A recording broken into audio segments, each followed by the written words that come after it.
what you and I have in common is rescue work. Quite different aspects to rescue work, but rescue work nonetheless. And so you told me that you'd read my book, so you've got some background on Yes. the kind of rescue work I've been involved in. That's obviously moving along.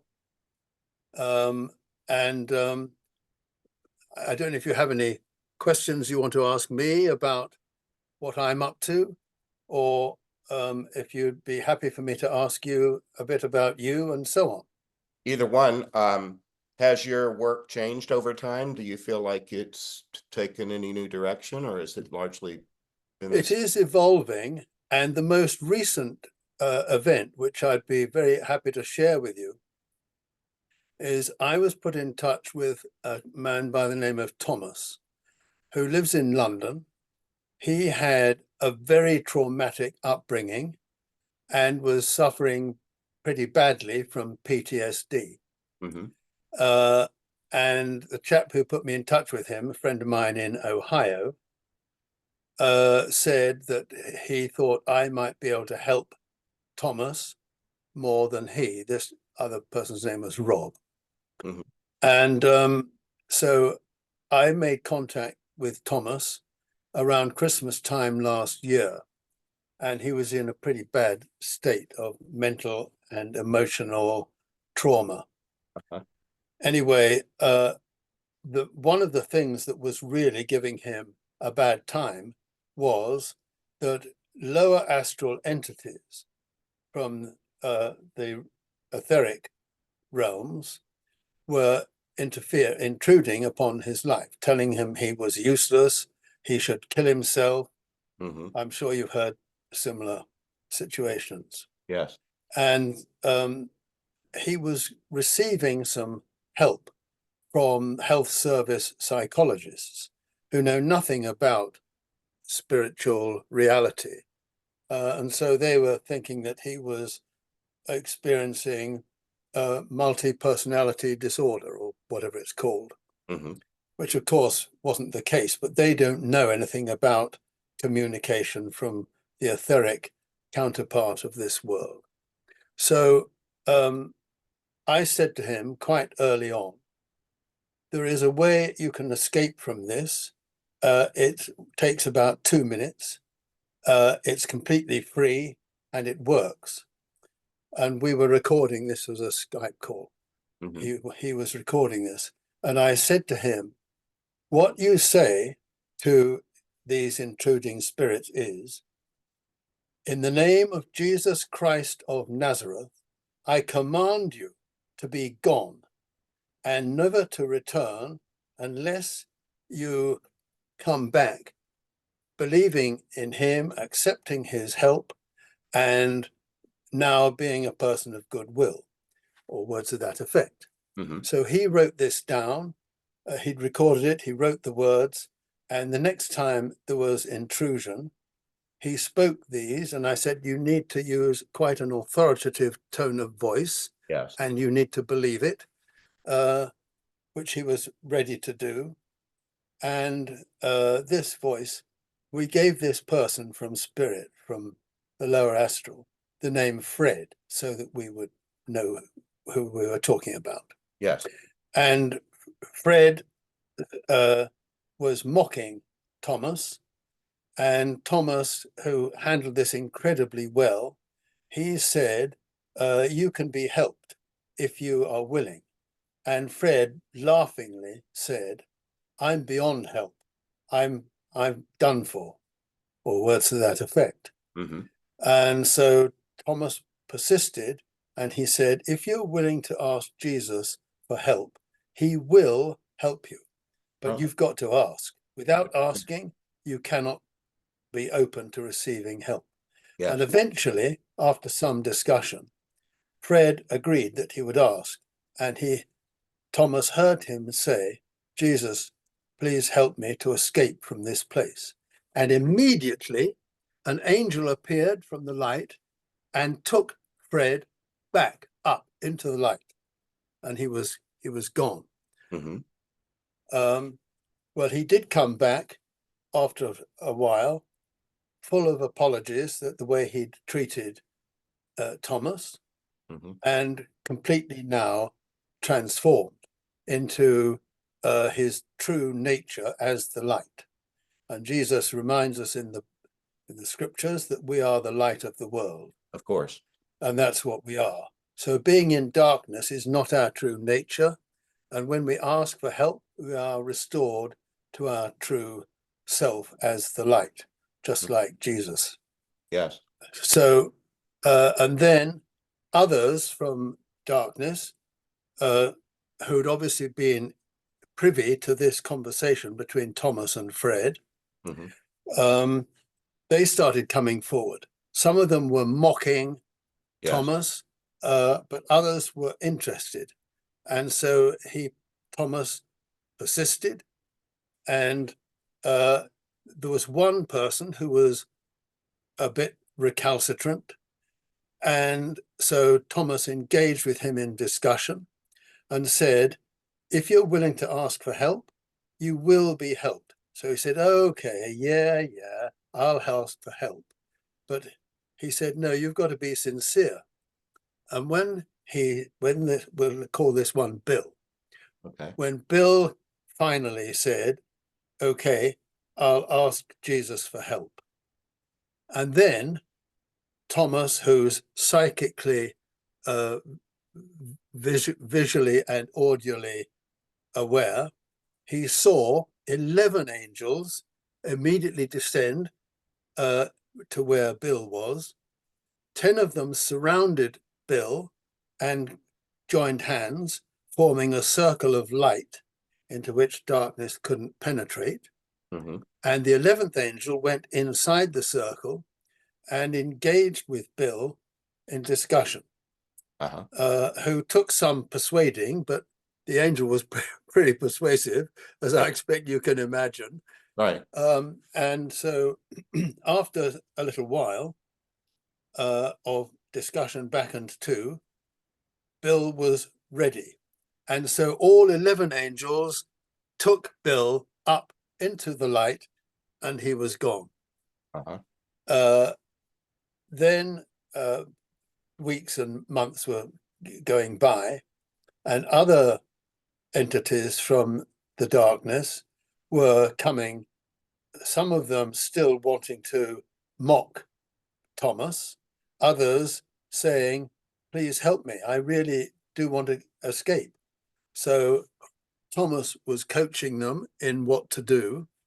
And then a few weeks ago, maybe a month now, Thomas was awakened in the middle of the night, about 2 o'clock one Saturday morning, and he heard entities from the lower astral realms actually asking Jesus, saying to Jesus, please help me, Jesus, to escape from this place of darkness. And he saw, within a period of about 15 minutes, groups, some of them were single, some of them were in groups. Yes. But he said there must have been easily 100 rescued, gone up into the light.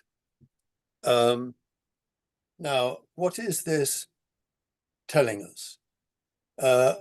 What it's telling me? At this point, I'd just like to share a message that I received from Jesus. You may remember reading this in my book. So Jesus said, oh, I'll share my screen. Okay, you can see this? Yes, I can. So in December 1995, I was given this message by Jesus. Be not surprised that many souls are lost, for the light of my spirit was deliberately snuffed out from the church of earth by those who sought riches of earth before riches of eternity. Now here's the nub. But it is not possible for the Father's purposes to fail, and the light shall be shone in the dark places until all the shadows of death and fear shall have fled away. Rejoice greatly at this, my beloveds, and sing the new song, that my little ones may hear and dance the dance of freedom. Be not anxious for any detail, all is well. So that was 29 years ago. Yes. And what is happening now? So what is happening now is that what Jesus told me 29 years ago is happening, and the light is being shone in the dark places until all the shadows of death and fear shall have fled away. So we are now, as I'm sure you're aware, in a time of what many people are calling the Great Awakening. Yes. What Jesus referred to me back in the 1960s as the Great Rescue Program. The deliverance of the sonship of God, who's chosen separation from God, being called back into unity and relationship, Yes. not only with God, but with each other. Yes. And that's what's happening now. So what I just shared from December 95, one could say is a prophecy, and that we are now in the time, excuse me, of the Great Awakening. And that the fact that what I've shared about Thomas and his experiences with Fred and Bill and however many others, he's still experiencing souls from the lower astral coming to receive deliverance back into the light. Now, the light is our natural state. Yes. Darkness is not.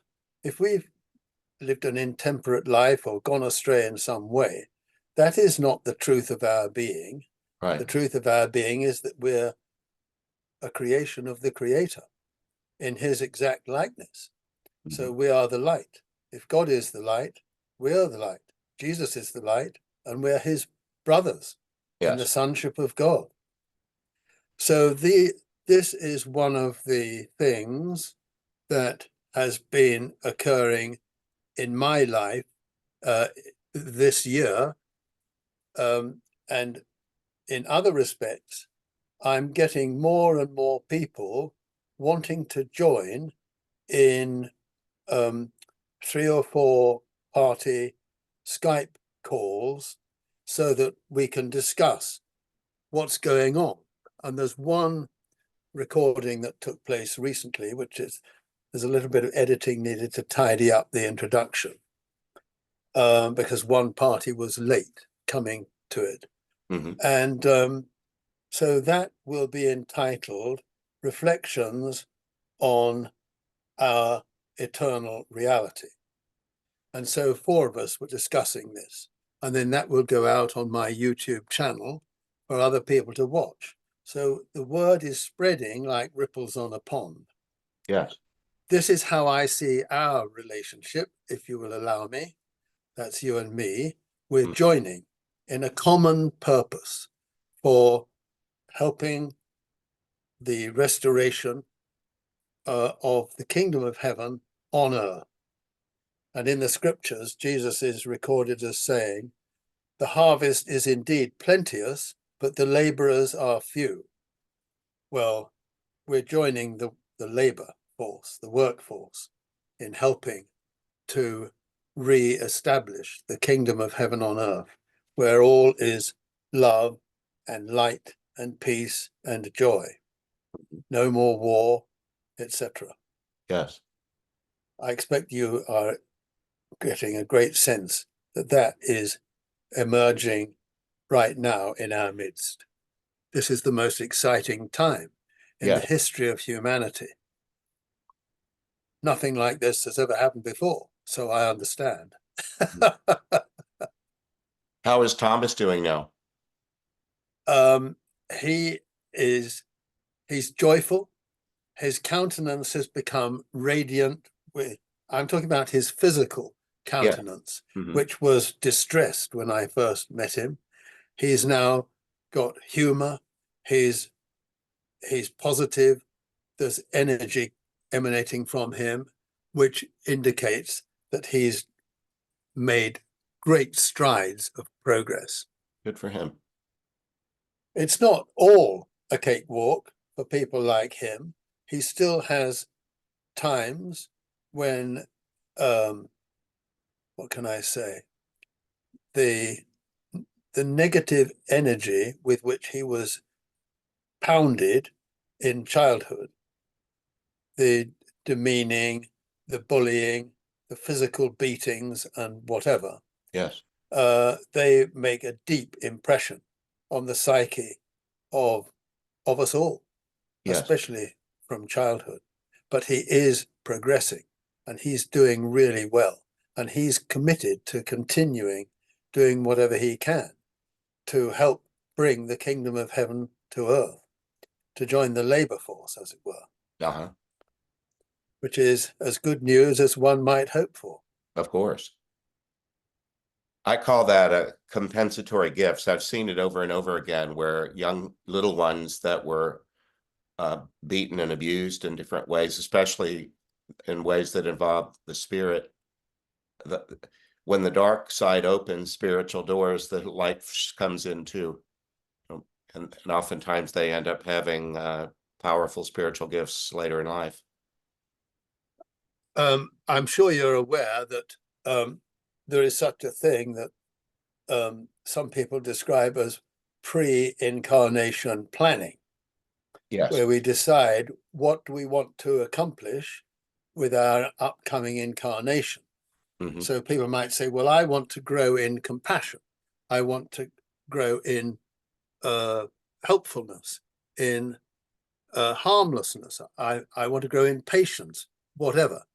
And so the group that are going to be involved, the parents, the siblings, the spouses, the offspring, whatever, agree, okay, let's plan how we can help you to be more truly helpful spiritually or whatever. And so they are brought together, because when we incarnate, we forget everything. But those who are in spirit, including, of course, Jesus, they haven't forgotten the pre-incarnation plan. I was in the 1600s, I was a farmer called Paul. And Paul was raised in the church of the day, the Puritan church, in which there was only guilt and fear and retribution and threats of eternal damnation, whatever. There was no joy in that church. Mm-hmm. And when, because he was seeking after God, where else are you going to look for God other than in the church? Yes. So that's what he did from childhood. And his older sister, who was, I think, 17 years his senior, who was very much espoused into this Puritan church. Well, in early adulthood, he suddenly had an epiphany in which he realized that this was a sham, this was a lie, and that this is not God's nature. God is love. He is not retributive. He is not wrathful, etc. He's love and forgiveness. Where people feel a need for forgiveness, it is given. So that Paul became very angry because he'd been duped for his formative years, and he started speaking out against the church. Now, 400 years ago, that was a very dangerous thing to do. You could get into all kinds of trouble. Yes.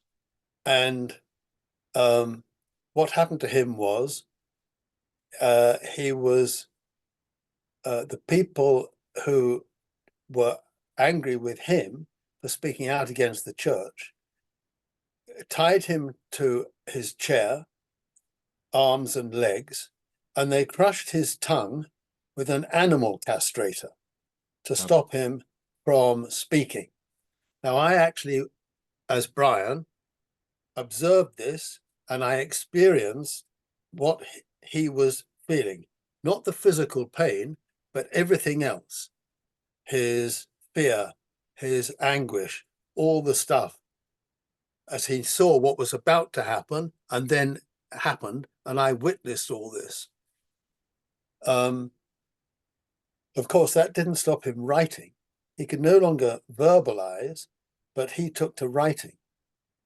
Now then, when Paul was nearing the latter stages of his incarnation in the 1600s, he said to Jesus, "When I've finished in this world, I would very much like to meet with you to see if there is a way in which I can help my fellows to understand who you really are, that you're not coming again to judge the quick and the dead," which he'd been told was the case, but which Jesus never said was the case in the scriptures.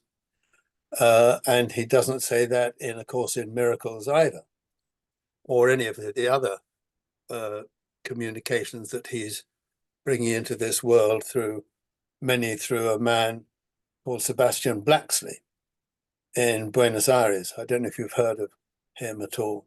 No, I haven't. Anyway, so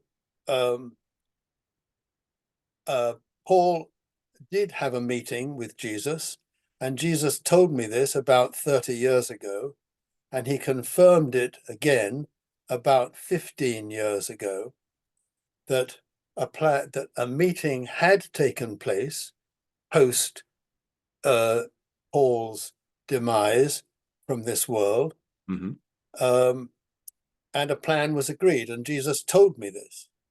Well, then, in the late part of the last century, I realized that I had to write a book because I'd had so many experiences that if I drew my last breath with not having made an attempt to share any of these experiences, I would be filled with regret. So that's how this first book was written, the one that I sent to you, this book. So, there you are. Snap. Yeah. So, I wrote that book, and it was published in 2012.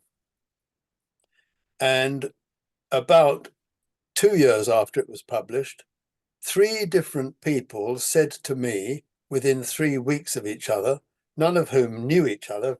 Some were from North America, some were from here, Australia, wherever. And they said, "When are we going to see another book from you? Because we know there's one in you waiting to come out." Well, if one person had said it, I would have said, yeah, and left it at that.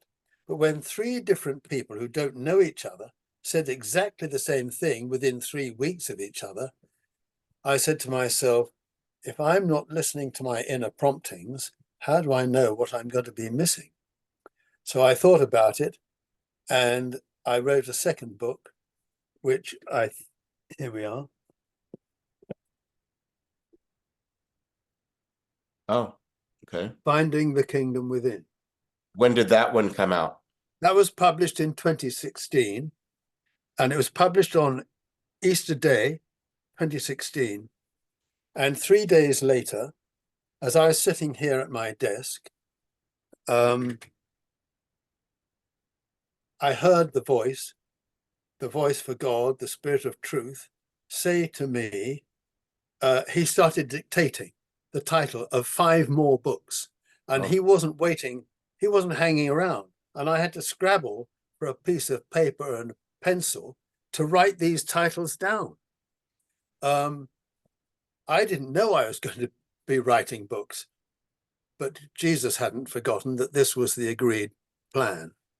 So you probably can't see, but the other books are behind me there, and they're a progressive sequence of titles. So we start with Seek First the Kingdom, then Finding the Kingdom Within, then Entering the Kingdom Within is book 3, Living from the Kingdom Within is book 4, Sharing the Kingdom Within is book 5, Extending the Kingdom Within is book 6, and Being the Kingdom Within is book 7.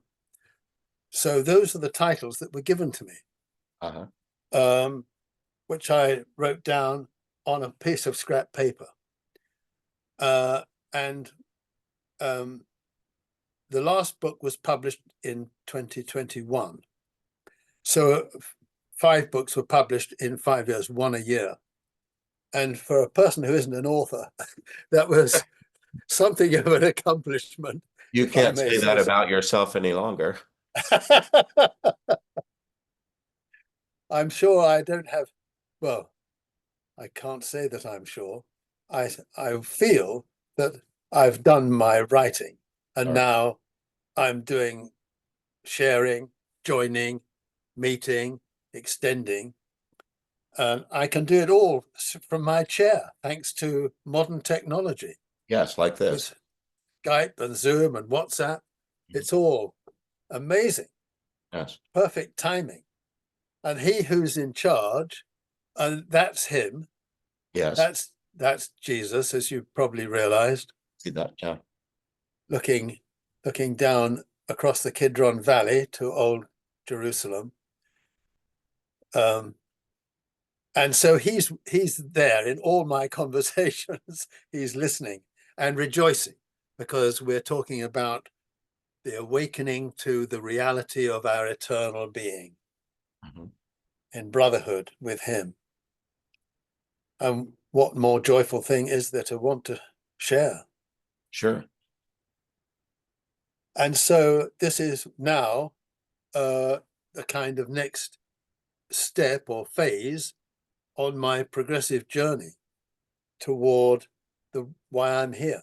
I guess each of these books has about, well, most of them have 52 chapters, so one a week, if you like. And so times 6 books, plus this one, which is the first book, making 7, there are something over 300 articles about different aspects of who we are, why we're here, and what can we do to help saving the world, etc., covering an array of the human condition. I didn't know anything about this as I was writing it, but now I can see that this was part of the plan. So when people come to me and say, I've got this concern, this issue, I'm fearful about X, Y, Z, there's a story, an article, which covers 300 and some odd different articles or stories. There's going to be something to help. I've not yet encountered anyone who's approached me for whom there wasn't something helpful. Are you good? Are you good at indexing them on the fly? Can you say you need to go to book 3 and read the? I'm still working on that. Yeah.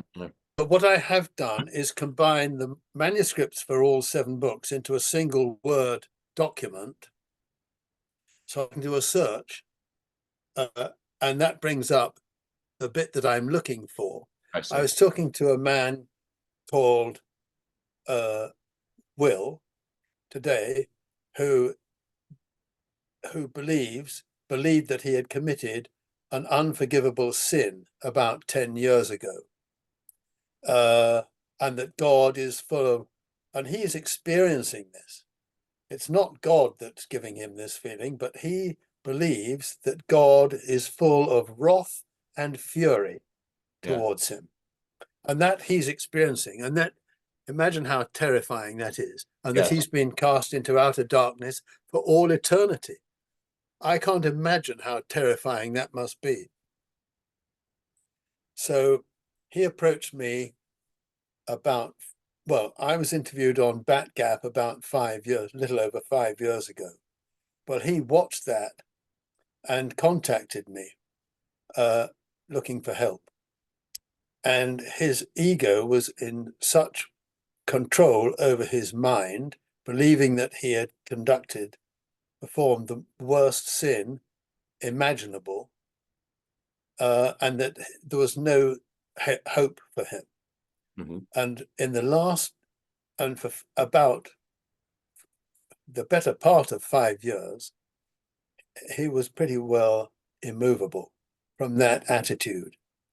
Well, I didn't want to give up on him because Jesus hasn't given up on me, Yes. and he won't give up on anyone. No. And if Jesus has sent me to Thomas, to Will, or Will has been brought to me, I want to be as helpful as I can and not give up on him, which I have not done. And I haven't always been entirely patient, but it's been a great help to me in growing in patience. So Will has been my teacher. He may think I'm his, but we're both each other's. That's the way it works. Teachers. Indeed. So in the last 2 or 3 weeks, I see his defenses against the light starting to fall away. And he's now starting to accept. There's been a big, big change beginning. He's still confused because he's torn between sticking with the old story and moving into the new story, which in today's world, that's happening with most of humanity. Do we stick with old order consciousness, or do we move into the new order? Well, that which is new and not understood can be frightening, can be fearful. So those nascent to the awakening stage of their journey, spiritual awakening, they need help, they need support, they need encouragement. And the likes of you and I, and whoever else, untold numbers of others, are here and have incarnated for this work, for this purpose. Yes. This Yes. is really, And sorry, ones that have already gone on can in spirit be with us and be a part of that. That's part of the way my system operates. Oh, definitely. We're helped. We've got help abounding around us. I'm really preaching on that in a few hours. It's just after 10 a.m. here in Arizona, and I'll be saying a mass at 5 o'clock. And the text is from the 7th chapter of Mark, where Jesus heals a man who is deaf and mute. Yes. I was going to talk. It's in the section of Mark where there's a big turning. It's just before the transfiguration, and he's beginning to reveal himself as the suffering servant Messiah. And that idea that I want to go with is that phrase, "That's my story and I'm sticking with it." Yes. Usually when people say that phrase, they know that they're believing something that's not entirely true, but it's my story and I'm sticking to it.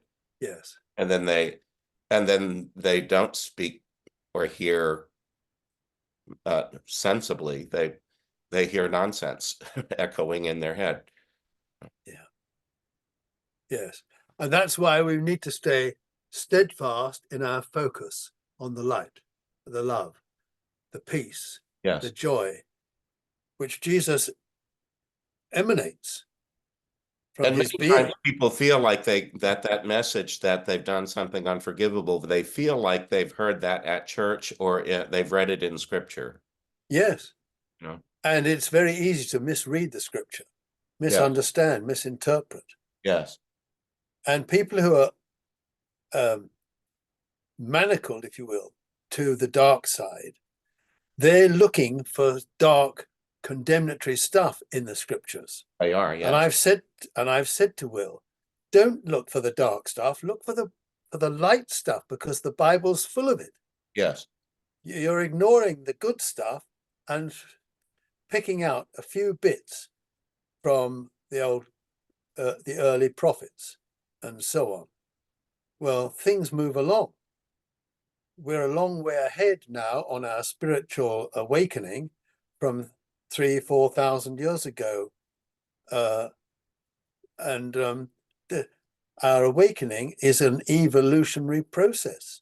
Yes. One step at a time. I make a distinction with people about a compassionate presence or commiseration. Sometimes people who are in pain will want to talk with me, but they would like me to commiserate rather than be with them in suffering. And I will just say to them, if you want to stay as you are, you can do that without my help. You don't need me to stay as you are. If you'd like to change, I'd be willing to try to help you do that. I And sometimes say, go ahead. sorry, carry on. Well, Well, sometimes I say in counseling appointments that what sometimes people want to make recurring counseling appointments where they are immovable. And there comes a point at which I just say, I think I would be complicit. uh, I don't want to be with you in misery. I want to be with you in compassion. And if you're willing to try to do something different, I'll be there to support you. Yes. And I say to people, don't expect Jesus to come down into the pit that you have dug for yourself, because he's saying to you and to all of us, come up higher, join him. He doesn't want to come down into our misery. He wants us to come up into his love, his light, his peace, his joy. And he has, I don't know if you actually read the last vignette in the second part of this first book, Jesus in bedrock hell, fastening the escape ladder to the floor, which is where I saw him after his death on the cross. Right. And he was fastening this escape ladder from bedrock hell back up into the light. Yes. And then I realized that he is the escape ladder. Yes. If we can allow, he can metamorphose, if you like, yes, or morph into whatever is serviceable to us. And this chap Will, I sent him a copy of that book, my first book, and I said, please read that last vignette, and let's talk about it. So I said, if you feel that you're in bedrock hell, there is that escape ladder. And he was so terrified that he couldn't bring himself to go near it. So I said to him, okay, I will join with you, and you take my arm, and I will lead you one step at a time towards that ladder, and I will help you to put your first foot on that bottom rung. It was more of a step than a rung. Yes. And he couldn't do it. He was so terrified, frightened of Jesus, who he said has turned his back on him. Well, Jesus doesn't turn his back on any of us. Never. Ever. And he's starting to change now. So it's been one step at a time, 5 years, and he's starting to emerge from that pit. And the ladder, the stairway, back into the light is awaiting his attendance. Yes. As it is all of us. Yes. None shall be excluded. Right.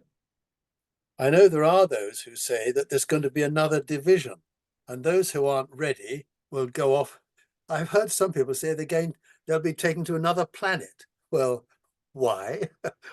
Why go to another planet to rejig the same stuff? Jesus isn't going to leave one lost sheep as per the parable. He will go searching until he finds the last one that's lost and bring it home rejoicing. Right. None shall be excluded. Mm-hmm. That's cause for more celebration. There's plenty of celebrating to be done. Exactly right.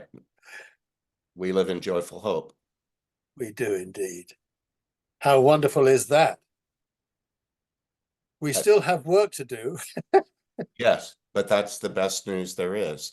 My little mission is it has been really just trying to help people even know that death is not the end of them. There are just so many people who inside the churches too that are not at all convinced that they will have any life after they die. They're just not.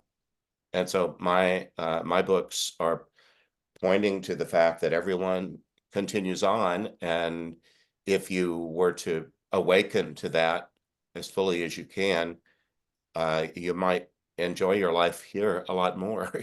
Exactly. We don't have to wait till we lay aside our body to Yes, start celebrating and rejoicing. We can yes, start now, and then it'll just be a continuity. yes. And for a lot of people who are older, if they don't have that sense, they allow the accumulated struggles of aging to take over. Yes. And then all they can do is hope to be not very much more decrepit tomorrow than today. That's hardly worth getting out of bed for. And for people who don't have an understanding that there is no death, there is only continuity, as they get older and each day takes them closer to the day when they will breathe their last, Yes, how frightening is that yes, exactly. when they don't have any hope for anything? Yes. Sad situation. Well, that's part of the work we have to do, isn't it? It is indeed. And it's very joyful work to see people undergo a change of mind, a complete transformation, Yes, and restored to joy. yes.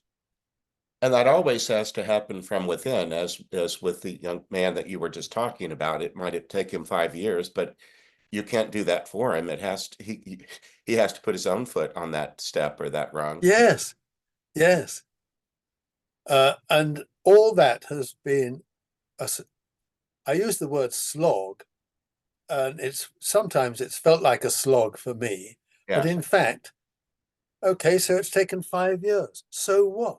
It's all leading to an end result which is worthy of celebrating. yes. And you said at the outset that you felt like a large reason of your reason for being is to grow in patience. And here's a lesson in it, Yes. 5 year long lesson in it. Oh, much longer than that, Yeah, Nathan, much longer. yeah, I was not a very patient person in my youth, yeah. but I still have a few steps to take on that, but I'm a lot more patient than I used to be. How old are you now, Brian? I had my 80th birthday in June. All right, I was going to guess at that, but you have a youthful spirit, and that can sometimes make it more difficult to. Yeah, Yes.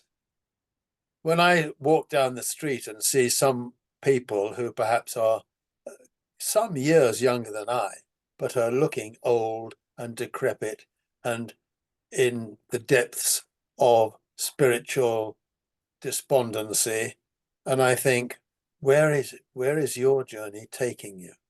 yeah, In 1967, I went to see a sensitive, a clairvoyant, and he told me that most people in this was 67, so that's 50 some odd years ago, and things have moved along somewhat since then. But he told me that most souls walking the earth have never thought to ask themselves, who am I and why am I here?